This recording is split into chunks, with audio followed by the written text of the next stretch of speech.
Pasamos ahora a la ponencia de Daniel Pino Sánchez, quien nos va a hablar de el miedo en Spinoza y el falso cine de terror. Bueno, Daniel está prácticamente terminando el grado de filosofía y es además licenciado en periodismo. Y ya en lo personal, pues es un buen amigo con quien comparto intereses filosóficos y que también es compañero de la Sociedad Spinoza de Sevilla, que llevamos entre unos cuantos compañeros de la facultad.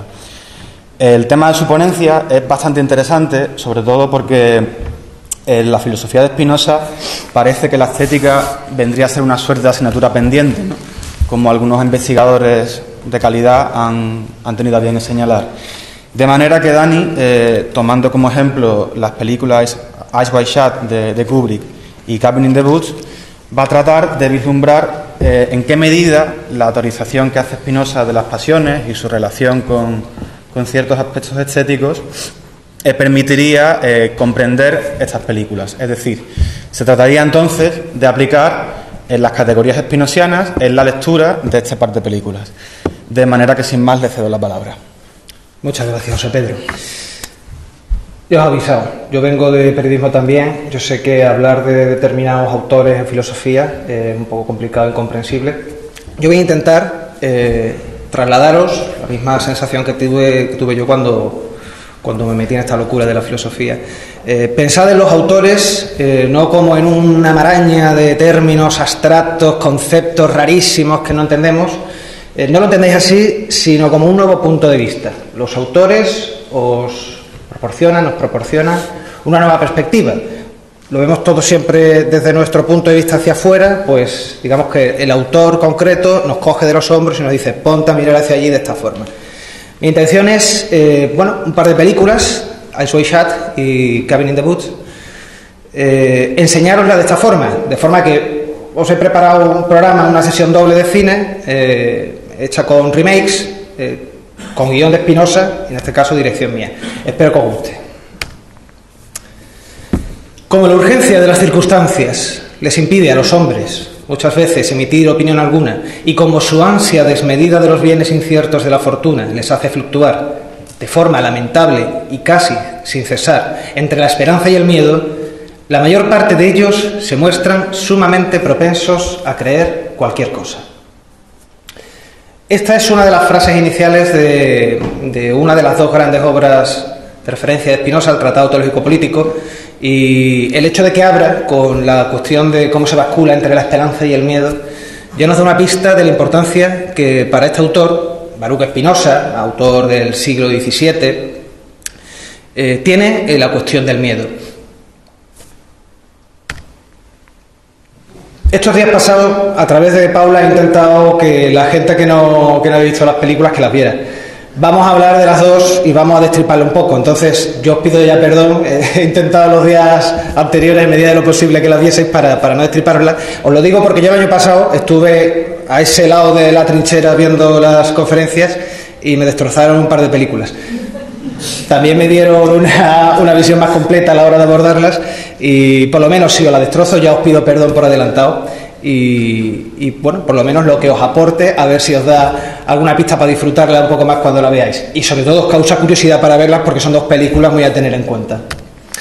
Bueno, comenzamos con el miedo de Spinoza, y no hablamos del miedo en Spinoza, que podríamos hacerlo, no, decimos el miedo de Spinoza, es decir, el miedo que pueda sentir Spinoza. Ante eso nos vamos a plantear una cuestión. ¿De qué tiene miedo Spinoza? Podemos responder de dos formas. Podemos dar una primera respuesta, que es que Spinoza no le tenía miedo a nada, lo cual nos llevaría a hablar no de un filósofo, sino de un superhéroe, y no es el caso. Spinoza tenía miedo. Eso nos conduce a la segunda posible respuesta. Spinoza le tenía miedo al miedo. Esto es un pleonasmo demasiado sencillo y recurrente, pero con esto que os voy a contar ahora quizás lo veis con mayor claridad. Este cuadro se llama Los cadáveres de los hermanos de Witt y es de Jan de Baan. Se puede ver en el Rijksmuseum de Ámsterdam, y representa a los hermanos Jan y Cornelius de Witt. Eran los mandatarios, los cabezas de cartel del gobierno más progresista que hubo en Holanda durante el siglo XVII. El gobierno más progresista y más moderno de la más moderna y progresista de las repúblicas europeas, de las pocas repúblicas europeas. Los hermanos de Witt eran patrocinadores de Spinoza. De hecho, la política rabiosamente progresista que pusieron en práctica procedía de la obra cuya cita he puesto al principio de la ponencia, del Tratado Teológico Político.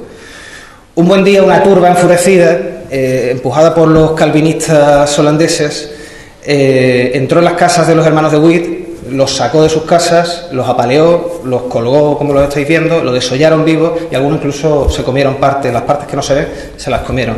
Spinoza, cuando se enteró de esto, casi a tiempo real, en lugar de huir o esconderse, hizo todo lo contrario, salió de la casa con un panfleto, Ultimi Barbarorum, el colmo de la barbarie, con idea de colgarlo y enfrentarse a esa turba enfurecida. Spinoza no era Hulk, no era Iron Man, no era un superhéroe de estos que estamos acostumbrados a ver ahora. Era un tipo enclenque, con una salud muy débil, murió muy joven, pero sin embargo no le tuvo miedo a eso. A lo que le tenía miedo eran las condiciones en las que se dio esto. El miedo en Spinoza es una noción que tenemos que entender siguiendo estas 4 coordenadas. El miedo es servidumbre, el miedo es algo que nos lleva a una situación de esclavitud. Es algo que es fruto de lo que llama ideas inadecuadas, es decir, una cierta confusión en la comprensión del mundo. Y eso nos conduce o potencia a lo que llamaba las pasiones tristes. En Spinoza hay que contraponer 2 conceptos, pasiones tristes y pasiones alegres. Las pasiones tristes son las que nos impiden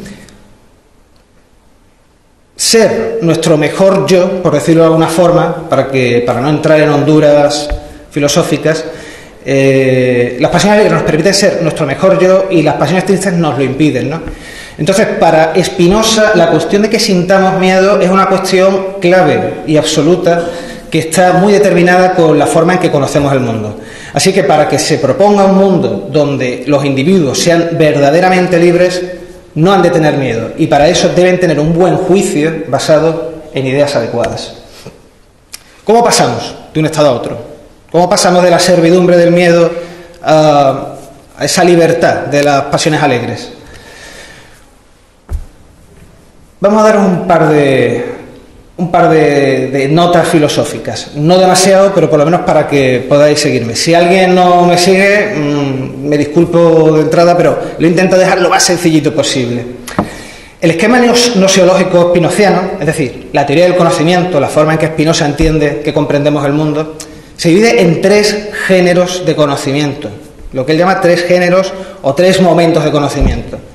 Primero está la imaginación, que es algo que compartimos todos los humanos, absolutamente todos, es la forma en que nos relacionamos con el mundo, la forma con la que empezamos a relacionarnos con el mundo y que puede llevarnos a un conocimiento precario. Es un conocimiento inicial, pero puede ser precario. Si nos quedamos ahí, no avanzamos. Y ese es el momento en el que se pueden aprovechar precisamente para imponernos ciertas doctrinas del miedo. El siguiente estadio el siguiente género es la razón. En la razón ya empezamos a tener ideas adecuadas, ya empezamos a desarrollar una serie de conceptos y ideas, nociones, que nos permiten separar el grano de la paja de esta maraña que es el mundo que nos rodea. El tercer género, el entendimiento o ciencia intuitiva, es, digamos, el estado del sabio. Es algo que dice Spinoza que está al alcance de todos, pero que muy pocos pueden conseguir porque es fruto de un gran trabajo, de una gran reflexión. Es casi un estado, de meditación constante, pero al mismo tiempo de acción constante en el mundo. Nosotros nos vamos a centrar, por estar hablando de estética, del género de la imaginación, que se subdivide además, o a su vez, en 3 momentos. La impresión sensible, que es ese momento perceptivo, por el mero hecho de estar observando cosas, escuchando cosas, tocándolas, relacionándonos directamente con el mundo, tenemos impresiones sensibles. Esas impresiones sensibles nos ayudan a constituir imágenes. Por decirlo de alguna forma, cuando vemos un zapato, el ver el zapato es el momento de la impresión sensible, pero el saber que estamos viendo un zapato, eso constituye la imagen en sí en nuestra cabeza, en nuestra mente. Y una vez que tenemos constituida esa imagen del zapato, la llevamos al almacén de nuestra memoria, que constituye ese tercer momento de la imaginación. Así vemos que la experiencia en Spinoza, tal y como la estamos presentando hasta ahora,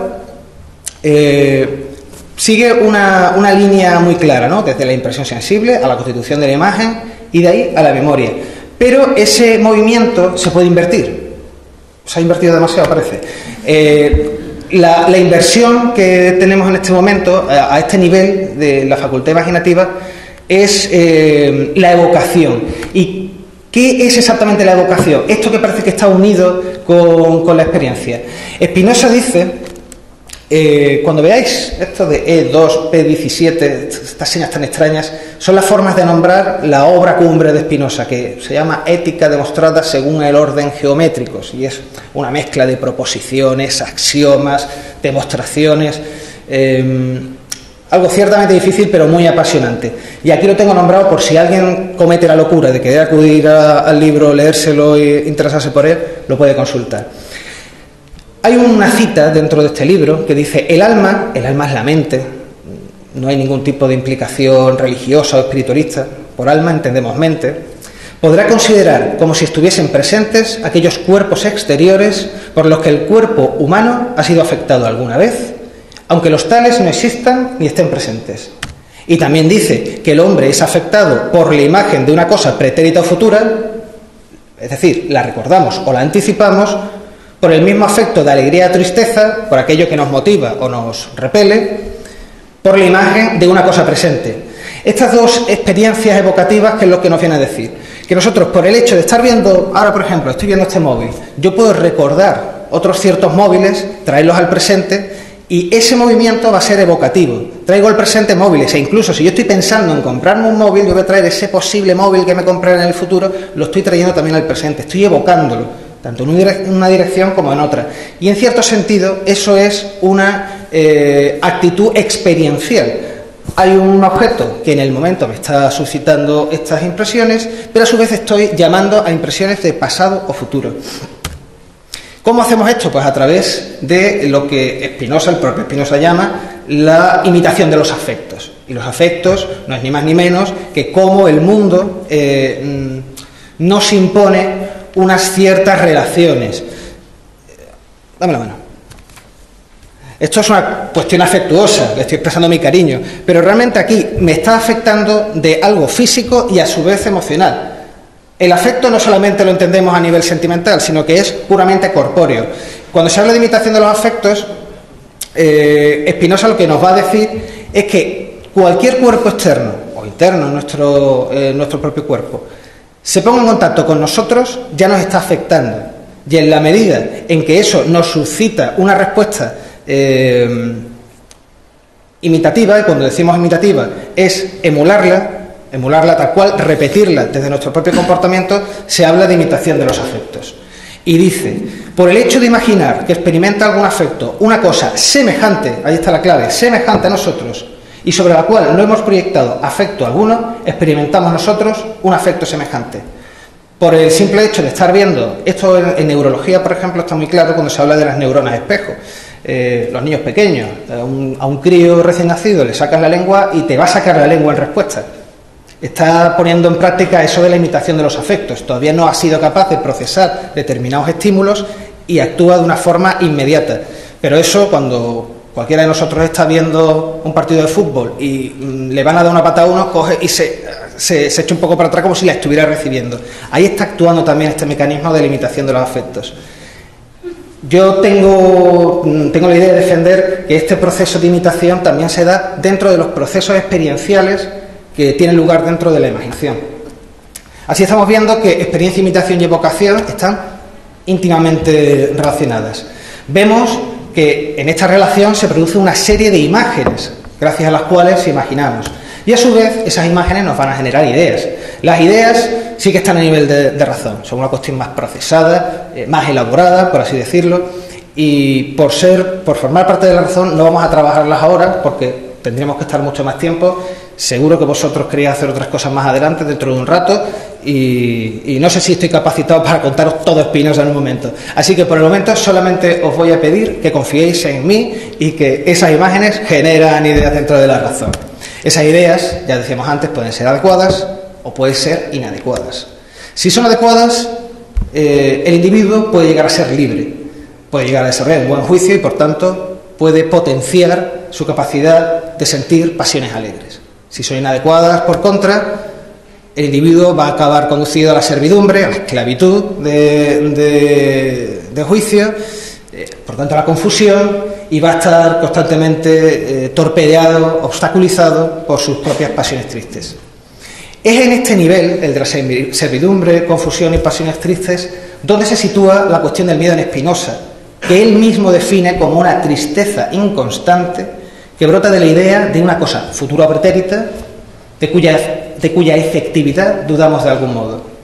También define el temor como esa actitud con la que uno reacciona ante el miedo, como un deseo de evitar, mediante un mal menor, otro mayor. Voy a ver un poco de agua con vuestro permiso.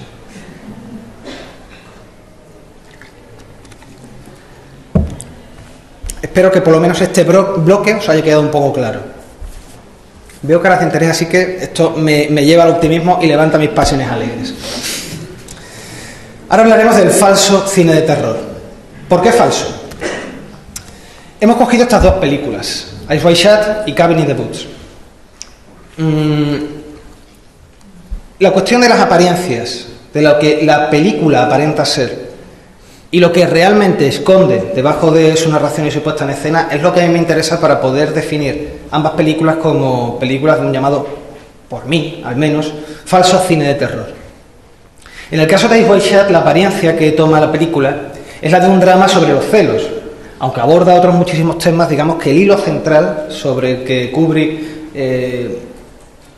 coloca el tren de su narración, de su historia, es el de los celos. Sin embargo, yo sostengo que es un film de terror, donde la criatura que produce el miedo se compone en la imaginación de Bill, que es el protagonista masculino, Tom Cruise, a partir de la confrontación que supone la confusión acerca del alcance de la fantasía sexual del inconsciente femenino, en este caso su mujer.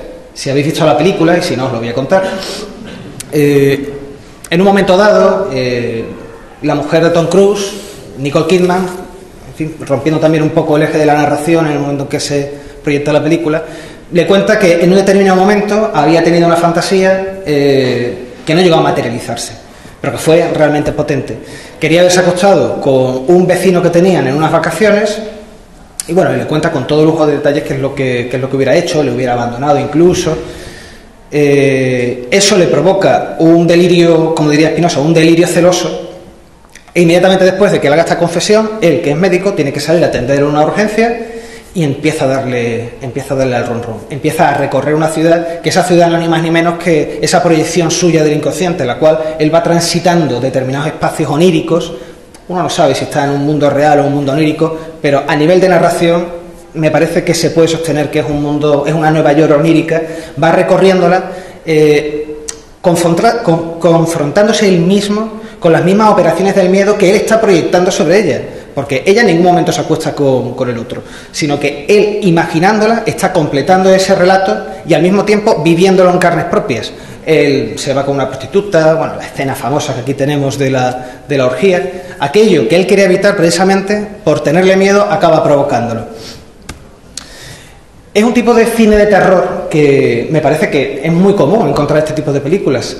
Son películas que se salen de los clichés del género, no utilizan ninguno de los recursos narrativos a los que estamos acostumbrados en cine de terror, pero que sin embargo debajo de sus estructuras narrativas y argumentales se esconden elementos dentro de la historia realmente potentes a nivel de miedo y terror. Caché, por ejemplo, de Michael Haneke, o El Cisne Negro, Black Swan, de Darren Aronofsky, o Shane, no me acuerdo del apellido, Steve McQueen. Son películas que creo que entran dentro de esta categoría.